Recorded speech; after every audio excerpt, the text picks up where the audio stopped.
Hello guys, কেমন আছো তোমরা? আশা করি ভালো আছো আর আমিও ভালো আছি। তো এতদিন তো পাঞ্জাবির ভিডিও নিয়ে আসছিলাম, এখন একটা মুকুটের ভিডিও নিয়ে এসেছি। তো আমি কিছুদিন আগে আমার মেয়ের অন্নপ্রাশনের জন্য মুকুটের খোঁজ করছিলাম। তো মনে হলো যে আমি একবার ট্রাই করে দেখি পারি কি না। তারপর বাজার থেকে সব কিছু কিনে আনলাম। তারপরে এই ট্রাই করতে বসেছি প্রথমবার এটা তো হয়নি, খুব মন খারাপ হয়ে গেছিলো। তারপর আবার চেষ্টা করে দ্বিতীয়বার এটা হচ্ছে। তো কেমন হয়েছে তোমরা জানিও সবাই। মুকুট বানানো একটা কাজ খুবই সময় সাপেক্ষ, তো খুবই সূক্ষ্ম কাজ। বাচ্চা নিয়ে কাজ করা অনেক ঝামেলা, তাও হাল ছাড়িনি, করে গেছি। যখন হচ্ছিল না মনটা খুব খারাপ হয়ে গেছিলো, তারপরে যখন হলো খুব খুশি লাগছিল।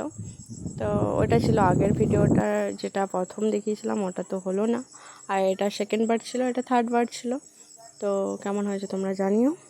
মানুষ চাইলে কি না আর পারে, এটাই তার প্রমাণ। নিত্য নতুন কাজ শিখতে তো আমার খুবই ভালো লাগে। মুকুটগুলো কেমন হয়েছে জানিও সবাই। বাই, আবার দেখা হবে অন্য কোনো ভিডিওতে।